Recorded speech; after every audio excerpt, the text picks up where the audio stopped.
Ang kasaysayan ng paglikha. Nang simulang likhain ng Diyos ang lupa at ang langit, ang lupa ay wala pang hugis o anyo.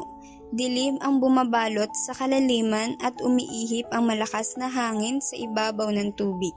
Sinabi ng Diyos, magkaroon ng liwanag, at nagkaroon nga. Nasiyahan ang Diyos nang ito'y mamasdan. Pinagbukod niya ang liwanag at ang dilim. Ang liwanag ay tinawag niyang araw at ang dilim ay itinawag na gabi. Dumaan ang gabi at sumapit ang umaga, iyon ang unang araw. Sinabi ng Diyos, magkaroon ng kalawakang maghahati sa tubig upang ito'y magkahiwalay, at ito'y nangyari. Ginawa ng Diyos ang kalawakan na pumagitan sa tubig na nasa itaas at nasa ibaba. Langit ang itinawag niya sa kalawakan. Dumaan ang gabi at sumapit ang umaga, iyon ang ikalawang araw. Sinabi ng Diyos, magsama sa isang dako ng tubig sa silong ng langit upang lumitaw ang lupa. At ito'y nangyari. Ang lupa ay tinawag niyang daigdig at karagatan naman ang magsasama-samang tubig. Nasiyahan siya nang ito'y mamasdan. Pagkatapos, sinabi ng Diyos, magkaroon sa lupa ng lahat ng uri ng halamang namumunga at nagbubutil. At nangyari ito. Tumubo nga sa lupa ang gayong mga halaman. Nasiyahan siya sa kanyang ginawa nang ito'y mamasdan. Dumaan ang gabi at sumapit ang umaga, iyon ang ikatlong araw. Sinabi ng Diyos, magkaroon ng mga tanglaw sa langit para mabukod ang araw sa gabi. Ito ang magiging batayan sa bilang ng mga araw, taon at kapistahan. Mula sa langit, ang mga ito'y magsasabog ng liwanag sa daigdig. At gayon niya ang nangyari. Nilikha ng Diyos ang dalawang malaking tanglaw, ang araw upang tumanglaw sa maghapon at ang buwan upang magbigay liwanag kung gabi. Nilikha rin niya ang mga bituin. Inilagay niya sa langit ang mga tanglaw na ito upang magsabog ng liwanag sa daigdig. Tumanglaw kung araw o gabi at magbukod sa liwanag at dilim. Pinagmasdan ng Diyos ang kanyang ginawa at siya'y nasiyahan. Dumaan ang gabi at sumapit ang umaga, iyon ang ikaapat na araw.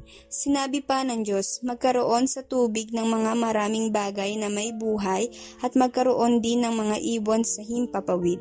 Nilikha ng Diyos ang mga dambuhala sa dagat at lahat ng mga bagay na nabubuhay sa tubig at lahat ng uri ng ibon.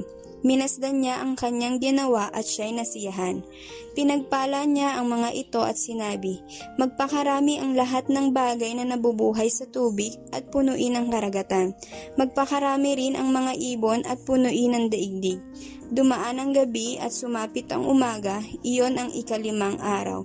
Sinabi ng Diyos, magkaroon ng lahat ng uri ng hayop sa lupa.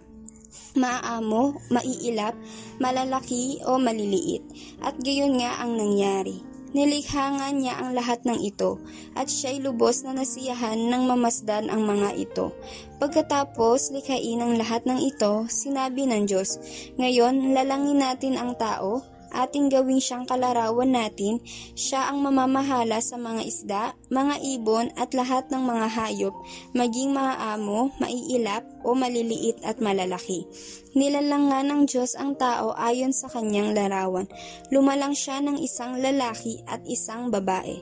At siya'y pinagpala. Wika niya, magpakarami kayo at punuin ng inyong mga supling ang buong daigdig at pamahalaan ito. Bibigyan ko kayo ng kapangyarihan sa mga isda, sa mga ibon, at sa lahat ng maiilap na hayop, maging malalaki o maliliit. Bibigyan ko rin kayo ng lahat ng uri ng butil sa mga punong kahoy na inyong makakain. Ang lahat ng halamang luntian ay ibibigay ko naman sa maiilap na hayop, malaki man o maliit, at sa lahat ng mga ibon. At ito nga ang nangyari. Pinagmasdan ng Diyos ang lahat niyang ginawa at lubos siyang nasiyahan. Dumaan ang gabi at sumapit ang umaga, ito ang ika-6 na araw. Genesis chapter 2. Gayon nilikha ng Diyos ang lupa, ang langit at lahat ng bagay na naroroon. Sa loob ng 6 na araw, tinapos niyang likhain ang lahat ng ito at siya'y nagpahinga sa ika-7 araw. Pinagpala niya ang ika-7 araw at itinangi, sapagkat sa araw na to, siya'y nagpahinga matapos likhain ang lahat. Ganito ang paglikha sa lupa at sa langit, ang halamanan ng Eden. Nang likhain ni Yahweh ang lupa at lahat ng bagay sa langit, wala pang anumang halaman o pananim sa lupa, sapagkat wala pang ulan noon at wala pa ring magsasaka.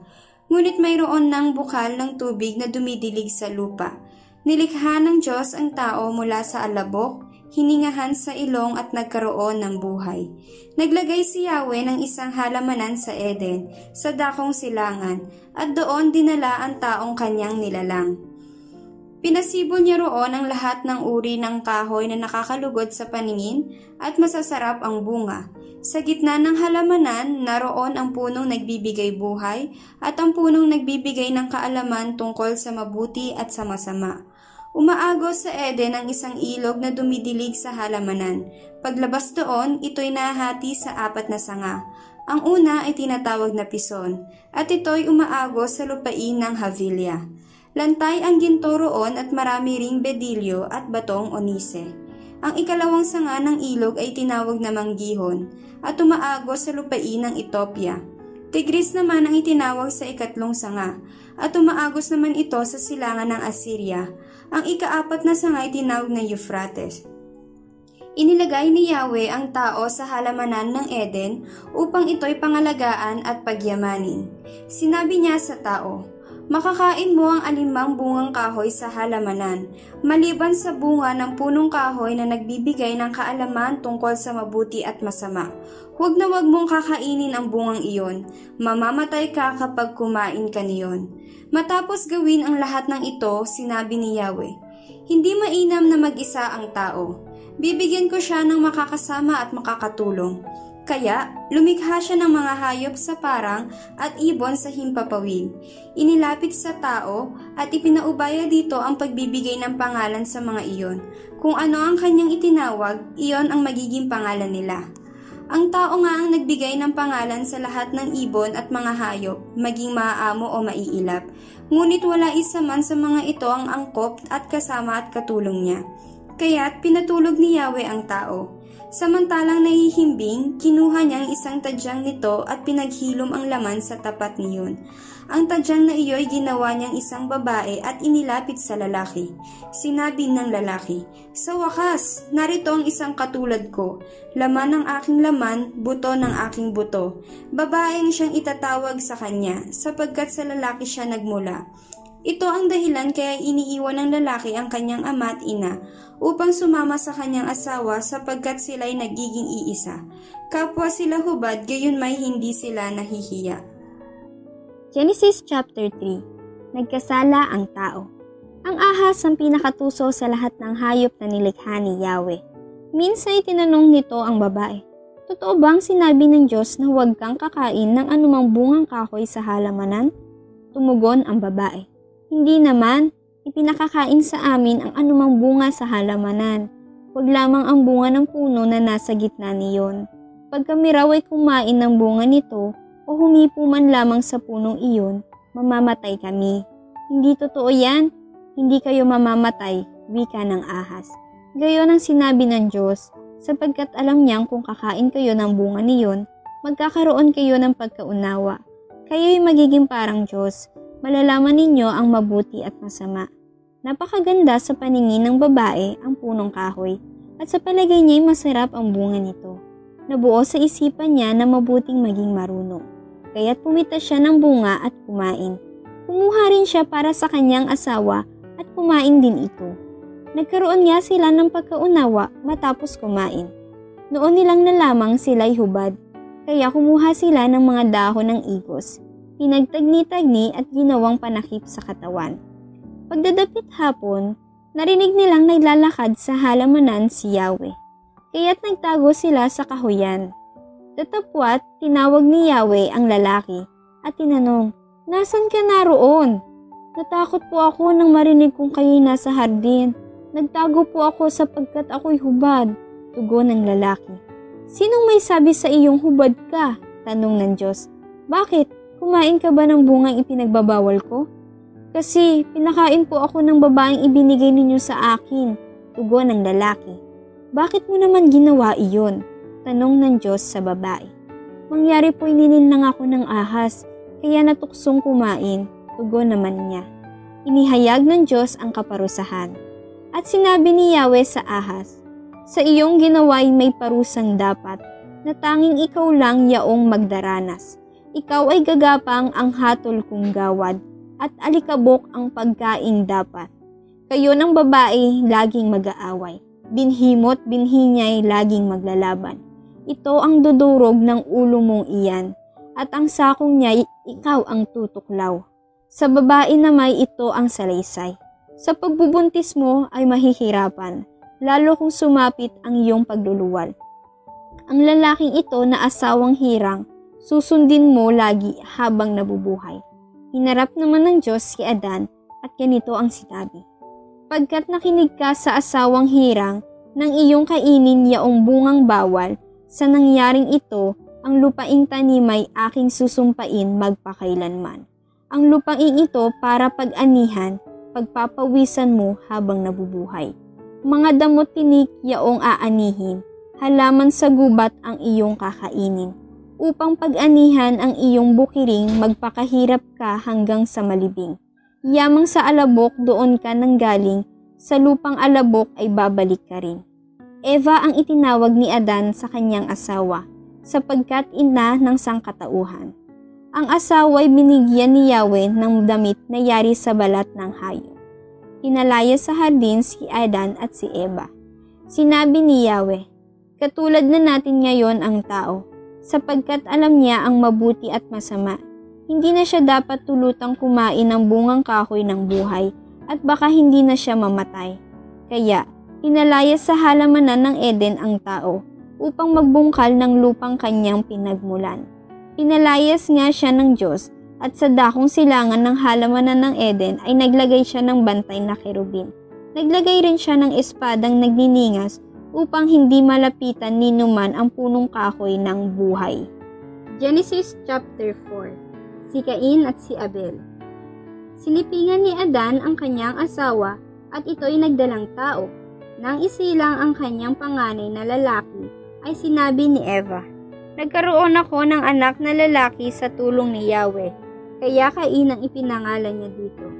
Sinundan si Cain ng isa pang anak na lalaki, at Abel naman ang ipinangalan dito. Naging pastol ito at si Cain naman ay magsasaka. Dumating ang panahon na si Cain ay naghandog kay Yahweh ng ani niya sa bukid. Kinuha naman ni Abel ang isa sa mga panganay ng kanyang kawan. Pinatay niya ito at inihandog ang pinakamainam na bahagi. Si Yahweh ay nasiyahan kay Abel at sa kanyang handog. Ngunit hindi niya hinalugdan si Cain at ang handog nito. Dahil dito, hindi mailarawan ang mukha ni Cain sa tindi ng galit. Kaya, sinabi ng Diyos, anong kinagagalit mo, Cain? Bakit ganyan ang mukha mo? Kung mabuti ang ginawa mo, dapat kang magsaya. Kung masama naman, ang kasalanay tulad ng mabangis na hayop na laging nag-aabang upang lupigin ka at pagharian. Kailangang pagtagumpayan mo ito. Sang araw, nilapitan ni Cain ang kanyang kapatid. Wika niya, Abel, mamasyal tayo. Sumama naman ito. Ngunit pagdating sa kabukiray, pinatay niya ito. Tinanong ni Yahweh si Cain, nasan si Abel? Hindi ko alam, tugon niya. Bakit ako ba'y tagapag-alaga ng aking kapatid? At sinabi ni Yahweh, Cain, nakapangingilabot ang ginawa mo. Sumisigaw sa akin mula sa lupa ang dugo ng iyong kapatid at humihingi ng paghihiganti. Susumpain ka at palalayasin sa lupain ito, lupang natigmak sa dugo ng kapatid mo na iyong pinaslang. Bungkalin mo man ang lupang ito upang tamnan, hindi ka mag-aani. Wala kang matatahanan at magiging lagalag ka sa daigdig. Napakabigat namang parusa ito, sabi ni Cain kay Yahweh. Ngayong pinalalayas mo ako sa lupaing ito upang malayo sa iyong paningin at malagalag sa daigdig, papatayin ako ng sinumang makakita sa akin. Hindi, sagot ni Yahweh. Parurusahan ng 7 ibayo ang sinumang papatay kay Cain. At nilagyan niya ng palatandaan si Cain upang maging babala sa sinuman na ito'y di dapat patayin. Iniwan ni Cain si Yahweh at tumira sa lupain ng Nod, isang lugar sa silangan ng Eden. Ang lahi ni Cain. Sinipingan ni Cain ang kanyang asawa Nagdalang tao ito at nagkaanak ng isang lalaki. Ang sanggol ay tinawag niyang Enok. Nagtayo siya ng isang lungsod at tinawag ding Enok, bilang alaala sa kanyang anak. Enok ang ama ni Arad, na ama ni Mehujael, anak naman nito si Metusael na ama ni Lamek. Nag-asawa si Lamek ng dalawa, sina Ada at Zillah. Naging anak ni Ada si Habal, ang pinagmulan ng mga nagpapastol ng mga baka at mga tumitira sa tolda. Kapatid nito si Habal na siya namang nagmulan ng mga nanunugtog ng alpa at flauta. Naging anak naman ni Zillah si Tubal-Cain. Sa kanya nagmula ang lahat ng panday ng mga kagamitang tangso at bakal. Si Tubal-Cain ay may kapatid na babae na ang ngalan ay Naama. Sinabi ni Lamek sa dalawa niyang asawa, "Dinggin ninyong itong aking sasabihin, Ada at Zillah. Asawa kong giliw, may pinatay akong isang kabataan. Ako ay sinaktan kaya ako pinatay. Kung saktan si Cain ang parusang gawad, sa gagawa nito'y 7 patong agad. Ngunit kapag ako ang siyang sinaktan, 77 patong ang kaparusahan." Ang lahi ni Seth. Muling sinipingan ni Adan ang kanyang asawa at ito'y nanganak ng isa pang lalaki. Sinabi ng ina, "Binigyan ako ng Diyos ng kapalit ni Abel," at ito'y tinawag niyang Seth. Si Seth ang ama ni Enos. Noon nagsimula ang tao sa pagdalangin sa Diyos at pagtawag sa kanya ng Yahweh. Genesis chapter 5. Ang lahi ni Adan. Ito ang aklat ng lahi ni Adan nang likhain ng Diyos ang tao. Ginawa niya itong kalarawan niya. Lumikha siya ng isang lalaki at isang babae, at matapos pagpalain sila'y tinawag niyang tao. Si Adan ay 130 years old na maging anak niya si Seth. Nabuhay pa siya ng 800 years old at nagkaroon pa ng mga anak na lalaki at babae, bago namatay sa gulang na 930 years old. Si Seth ay 105 years old na maging anak si Enos. Nabuhay pa siya ng 807 years old at nagkaroon din ng ibang mga anak. Siya'y namatay sa gulang na 912 years old. 90 years old naman si Enos nang maging anak niya si Kainan. Nabuhay pa siya ng 815 years old at nagkaroon din ng ibang mga anak. Namatay siya sa gulang na 905 years old. Si Kainan naman ay 70 years old na maging anak si Mahalalel. Nabuhay pa siya ng 840 years old at nagkaroon din ng ibang mga anak. Siya'y namatay sa gulang na 910 years old. 65 years old naman si Mahalalel na maging anak niya si Jared. Siya'y nabuhay pa ng 830 years old at nagkaroon din ng ibang mga anak, bago namatay sa gulang na 895 years old. Si Jared ay 162 years old na maging anak niya si Enoch. Nabuhay pa siya ng 800 years old at nagkaroon din ng ibang mga anak, bago namatay sa gulang na 962 years old. 65 years old naman si Enoch nang maging anak niya si Matusalem. Nabuhay pa siya ng 300 years old pa kasama ang Diyos, at nagkaroon din ng ibang mga anak. Umabot siya ng 365 years old, at sa buong panahong iyon ay kasama nga niya ang Diyos. Pagkatapos nawala siya sapagkat kinuha ng Diyos. Si Matusalem ay 187 years old nang maging anak niya si Lamek. Siya'y nabuhay pa ng 782 years old, at nagkaroon din ng ibang mga anak, at namatay sa gulang na 969 years old. Si Lamek naman ay 182 years old na magkaroon ng anak. Sinabi niya, "Mula sa lupang ito na sinumpa ni Yahweh, ipinanganak ang lulunas sa lahat ng ating mga pagpapagal at pagpapakasakit. Kaya't Noe ang ipinangalan sa kanyang anak." Nabuhay si Lamek ng 595 years old pa at siya'y nagkaroon din ng ibang mga anak, bago namatay sa gulang na 777 years old. Si Noe naman ay 500 years old na maging anak niya sina Sem, Cam, at Japhet. Genesis chapter 6. Ang kasamaan ng sangkatauhan. Makapal na ang tao sa daigdig ng panahong iyon. Marami silang anak na babae, at ang mga ito'y magaganda. Nang makita sila ng mga anak ng Diyos, ang mga ito'y pumili sa kanila ng kanya-kanyang asawa. Sinabi ni Yahweh, "Hindi ko ipaihintulot na mabuhay ng matagal ang tao, sapagkat siya'y makalaman. Hindi nalalampas sa 120 taon ang kanyang buhay sa daigdig." Mula noon, lumitaw ang mga higante. Ito ang supling ng mga anak ng Diyos sa kanilang napangasawang mga anak ng tao. Ang mga higanting yaon ay tinanghal ng mga dakilang bayani at tanyag na tao na kanilang kapanahunan. Nakita ni Yahweh na labis na ang kasamaan ng tao at wala nang iniisip na mabuti. Kaya't ikinalungkot niya ang pagkalalang sa tao. Sinabi niya, "Lilipulin ko ang lahat ng taong aking nilalang. Lilipulin ko rin ang lahat ng hayop at mga ibon. Bakit ba nilalang ko pa ang mga ito?" Sa mga nilalang niya ay si Noe lamang ang naging kalugod-lugod sa kanya. Si Noe. Napakabuting tao ni Noe. Siya na lamang ang natitirang matuwid ng panahong iyon. Palibhasa'y namumuhay na kasama ang Diyos. Siya'y may 3 anak na lalaki, sina Sem, Cam at Japhet. Maliban kay Noe, ang lahat ng tao'y masasama at laganap na ang kasamaan kahit saan. Ito ang kalagayang nakita ng Diyos sa lahat ng dako. Pinagawa ng daong si Noe. Sinabi ng Diyos kay Noe, "Lilipulin ko ang lahat ng tao sa daigdig." Umabot na sa sukdulan ang kanilang kasamaan. Kaya pumutol ka ng kahoy na sipres at gumawa ka ng isang daong na may mga silid. Pahiran mo ng alkitran ang loob at labas.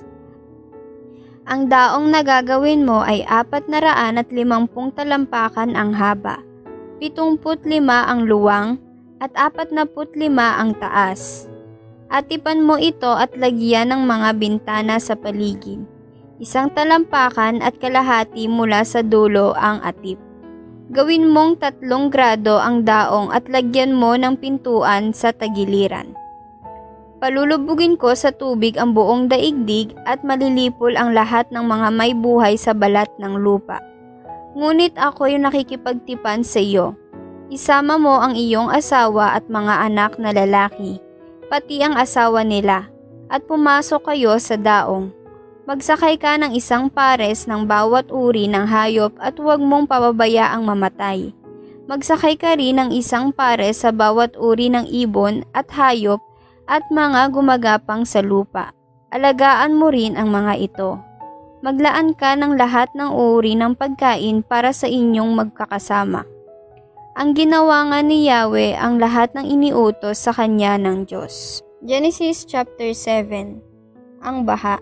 Sinabi ni Yahweh kay Noe, "Pumasok kayong mag-anak sa daong. Sa lahat ng tao'y ikaw lamang ang karapat-dapat sa akin. Magdala ka ng 7 pares sa bawat hayop na malinis at 1 pares naman sa di malinis. 7 pares din sa bawat uri ng ibon ang iyong dadalhin. Gawin mo ito upang ang bawat uri ng ibon at hayop ay maligtas. Sa gayoy daraming muli ang mga ito. Pagkaraan ng 1 linggo, pauulanin ko ng 40 araw at 40 gabi upang lipulin ang lahat ng aking nilikha sa daigdig." At ginawa nga ni Noe ang bawat iniutos ni Yahweh. Si Noe ay 600 taon nang bumaha sa daigdig. Pumasok nga siya sa daong kasama ang kanyang asawa, mga anak, at manugang upang maligtas sa baha. Sa bawat uri ng hayop, malinis o hindi, sa bawat uri ng ibon, at maliliit na hayop, ay nagsama siya sa daong ayon sa utos ng Diyos. Pagkaraan ng 1 linggo, bumaha nga ang daigdig. Si Noe ay 600 taon nga noon, noong 17 araw ng 2 buwan. Nabuksan ang lahat ng bukal, nabutas ang langit, at bumuhos ang ulan sa loob ng 40 araw at 40 gabi. Pumasok noon sa daong ang mag-asawang Noe, kasama ang kanilang 3 anak na lalaki, sina Sem, Cam at Japhet, at kani-kanilang asawa. Pinapasok din niya ang bawat uri ng hayop, mailap at maamo, lumalakad at gumagapang sa lupa, at bawat uri ng ibon. Isang lalaki at isang babae ng bawat may buhay ang isinama ni Noe, ayon sa iniutos ng Diyos. Pagkatapos, isinara ni Yahweh ang pinto ng daong. 40 araw na bumaha sa daigdig. Lumaki ang tubig at lumutang ang daong. Palaki ng palaki ang tubig, ngunit palutang ng palutang ang daong. Patuloy pang lumalaki ang tubig hanggang sa lumubog ang lahat ng bundok. Tumaas pa ng 25 talampakan sa taluktok na pinakamataas na bundok. Namatay ang bawat may buhay sa lupa, ang mga ibon, maaamo at maiilap ng mga hayop, lahat ng gumagapang sa lupa at lahat ng tao. Namatay nga ang lahat ng mga ito. Ang mga tao at mga hayop sa daigdig ay nalipol ng Diyos, maliban kay Noe at sa kanyang mga kasama sa daong. Hindi humupa ang tubig sa loob ng 150 araw. Genesis chapter 8. Natuyo ang baha. Hindi nawaglit sa isipan ng Diyos si Noe at ang lahat ng hayop na kasama niya sa daong, kaya't pinaihip niya ang hangin at nagsimulang humupa ang tubig. Huminto ang mga bukal at tumigil ang pagbuhos ng ulan. Patuloy na humupa ang tubig at pagkaraan ng 150 araw, iyon ay mababa na. Sumadsad ang daong sa bundok ng Ararat noong 17 araw ng 7 buwan. Patuloy ang paghupa ng tubig at ng unang araw ng 10 buwan, lumitaw ang taluktok ng mga bundok. Pagkalipas ng 40 araw, binuksan ni Noe ang bintana ng daong at pinalipad ang isang uwak. Ito'y lumigid ng lumigid hanggang ang tubig ay matuyo sa lupa. Sunod niyang pinalipad ang isang kalapati upang tingnan kung wala ng tubig. Palibhas ay lagana pa ang tubig, hindi makalapag ang kalapati, kaya't nagbalik ito. Hinuli ito ni Noe at muling pinasok sa daong. Pagkaraan ng 7 araw, muli niyang pinalipad ang kalapati. Pagbabalik nito, kinagabihan, ito'y may tangay ng sariwang dahon ng olibo. Natiyak ni Noe na kati na ang tubig. Nagpalipas uli ng 7 araw si Noe, saka pinalipad uli ang kalapati. Ngunit hindi na ito nagbalik. Noon ay 601 taon si Noe. Nang unang araw ng unang buwan, inalis ni Noe ang takip ng daong at nakita niyang natutuyo na ang lupa. Nang 27 araw ng 2 buwan, tuyong-tuyo na ang lupa. Sinabi ng Diyos kay Noe, "Lumabas na kayo sa daong. Palabasin mo na rin ang lahat ng mga hayop na naroroon, maamo at mailap, gumagapang at lumalakad sa lupa, pati ang mga ibon. Bayaan mo silang dumami at mangalat sa buong daigdig." At inilabas nga ni Noe ang kanyang asawa, mga anak at mga manugang. Lahat ng hayop, mailap at maamo, lahat ng gumagapang at lumalakad, pati ang mga ibon ay sunod-sunod na lumabas sa daong, sama-sama ang magkakauri. Naghandog si Noe. Si Noe ay nagtayo ng dambana para kay Yahweh. Kumuha siya ng isa sa bawat hayop at ibong malinis at sinunog bilang handog. Nang samyo ni Yahweh ang halimuyak nito, sinabi niya sa sarili, "Hindi ko na susumpain ang lupa dahil sa gawa ng tao. Alam kong masama ang kanyang isipan mula ng kanyang kabataan. Hindi ko nalilipulin uli ang anumang may buhay, hanggat naririto buo ang daigdig. Tagtanim, tag-ani, palaging sasapit. Tag-araw, tag-ulan, taglamig, tag-init. Ang araw at gabi hindi mapapatid." Genesis chapter 9. Nakipagtipan ang Diyos kay Noe. Si Noe at ang kanyang mga anak ay pinagpala ng Diyos. "Magkaroon kayo ng maraming anak at kalatan ninyo ang buong daigdig.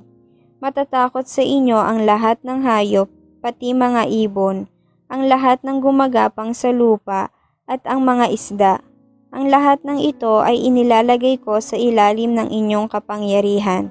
Ibinibigay ko sa inyo ang mga hayop at mga halamang luntian upang maging pagkain ninyo.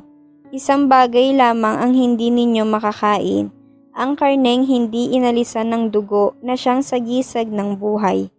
Papatayin ang sinumang papatay sa inyo, maging ito'y hayop. Sisingilin ko ang sinumang taong papatay sa kanyang kapwa. Sinumang pumatay ng kanyang kapwa ay buhay ang bayad sa kanyang ginawa, sapagkat ang tao'y nilalang, nilikha ayon sa larawan ng Diyos na dakila. Magkakaroon nga kayo ng maraming anak upang kalatan nila ang buong daigdig. Sinabi ng Diyos kay Noe at sa kanyang mga anak, "Ako'y nakikipagtipan sa inyo ngayon, pati sa inyong magiging mga anak, gayon din sa lahat ng mga bagay na may buhay sa paligid ninyo, mga ibon, maaamot maiilap na hayop na kasama ninyo sa daong. Ito ang magsasabi ko sa aking pakikipagtipan sa inyo. Kailanmay hindi ko nalilipulin sa pamamagitan ng baha ang lahat ng may buhay. Wala ng baha na gugunaw sa daigdig."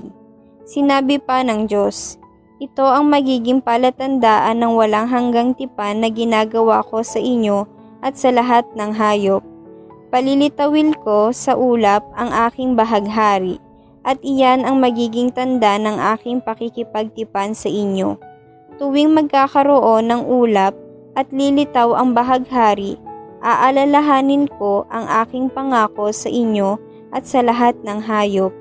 Hindi ko na lilipulin sa baha ang lahat ng may buhay. Tuwing lilitaw ang bahaghari, magugunita ko ang walang hanggang tipan na ginawa ko sa inyo at sa lahat ng may buhay sa balat ng lupa." Sinabi pa ng Diyos kay Noe, "Ito ang tanda ng aking pangako sa lahat ng nabubuhay sa lupa." Si Noe at ang kanyang mga anak. Ito ang mga anak ni Noe na nakasama niya sa daong: si Sem, si Japhet, at si Cam na ama ni Canaan. Ang tatlong ito ay pinagmula ng lahat ng tao sa daigdig. Si Noe ay isang magsasaka at siya ang kaunahang nagtanim ng ubas. Minsan, uminom siya ng alak at nalasing. Nakatulog siyang hubad na hubad. Sa gayong ayos, nakita siya ni Cam at ibinalita ito sa kanyang mga kapatid. Kaya't kumuha sina Sem at Japhet ng balabal. Iniladlad sa likuran nila ang mga at nagkakatuwang lumakad ng patalikod patungo sa tolda at tinakpan ang katawan ng ama nila. Ayaw nilang makita ang kahubaran ng kanilang ama. Nang matauhan si Noe at malaman ang ginawa ng bunsong anak, sinabi niya, "O ikaw Kanaan, ngayoy susumpain, sa iyong kapatid ay paaalipin." Sinabi pa niya, "Purihin si Yahweh, ang Diyos ni Sem. Itong si Kana ay maglilingkod kay Sem." Ang buhay naman ni Japhet ay uunlad at darami, pati ang kanyang anak. Sa lahi ni Sem sila'y mapipisan, at paglilingkuran ding itong si Kanaan. Si Noe ay nabuhay pa ng 350 taon pagkatapos ng baha, kaya't inabot siya ng 970 taon bago siya namatay. Ang talaan ng mga angkan ng mga anak ni Noe. Pagkatapos ng baha, nagkaanak sina Sem, Cam at Japhet, ang tatlong anak ni Noe. Ito ang kanilang talaan ng mga angkan. Ang mga anak na lalaki ni Japhet ay sina Gomer, Magog, Madai, Javan, Tubal, Mesek at Tiras. Sina Azkenaz, Rifat at Togarma ang mga anak na lalaki ni Gomer. Ang kay Javan naman ay sina Elisa, Tarsis, Kitim at Dodanim. Ito ang mga anak at apo ni Japhet. Sa kanila nagmula ang mga bansa sa baybay dagat at mga pulo. Bawat isa'y nagkaroon ng sariling lupain at wika. Ang mga anak na lalaki ni Cam ay sina Cus, Ehipto, Put at Kanaan. Sina Seba, Havilah, Sabta, Raama, Sabteka ang mga anak na lalaki ni Cus. Ang kay Raama naman ay sina Saba at Dedan. Si Nimrod, isa pang anak na lalaki ni Cus, ang kauna-unahan sa daigdig na naging dakila at makapangyarihan. Siya rin ang pinakamahusay na mangangaso, kaya lumitaw ang kasabihang mahusay mangasong tulad ni Nimrod.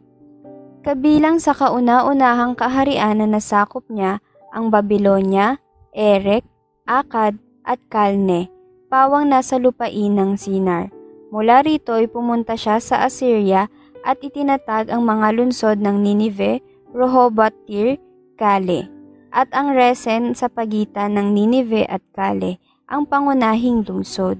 Si Ehipto ang ama ng mga taga-Lud, Anam, Lehab at Naftu. Gayon din ang mga taga-Patrus, Kaslu at Kaftor na pinagmulan ng mga Filisteo. Ang panganay ni Kanaan ay si Sidon na sinundan ni Het. Kay Kanaan din nagmula ang mga Jebuseo, Amoreo at Girgeseo, mga Heveo, Areseo at Sineo. Ang mga Arvadeo, Zamoreo at Hamoteo, simula nooy nangalat ang mga Kananeo.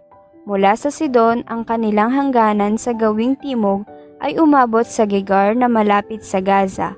Umabot naman sa Sodoma, Gomora at Adma at Zeboim na malapit sa lawa sa gawing silangan. Ito ang lahi ni Cam na kumalat sa iba't ibang lupain at naging iba't ibang bansa na may kani-kanilang wika. Si Sem ang kapatid na matanda ni Japhet, ang pinagmulan naman ng lahi ni Heber. Ang kanyang mga anak ay sina Alam, Azur, Arphaxad, Lud at Aram. Ang mga anak naman ni Aram ay sina Uz, Hul, Geter at Mas. Si Arphaxad ang ama ni Sela na ama naman ni Heber. Dalawa ang anak ni Heber. Ang isa'y tinawag na Peleg sapagkat noong panahon niya nahati ang mga tao sa daigdig. Ang pangalaway si Joktan, ang ama ni na Almodad, Selef, Hazarmevavet at Jera. Si Hadoram, Uzal, Dikla, Obal, Abimael at Saba, Ophir, Havilia at Hobab, ito ang mga anak na lalaki ni Joktang. Ang lupain nila'y mula sa Mesa hanggang Sephar sa kaburulan sa silangan. Ito ang lahi ni Sem ayon sa kani-kanilang angkan, wika at bansa. Iyan ang mga bansa na nagmula sa mga anak ni Noe at ang mga lahing kani-kanilang pinagbuhatan. Sa kanila nagmula ang lahat ng bansa sa daigdig pagkatapos ng baha.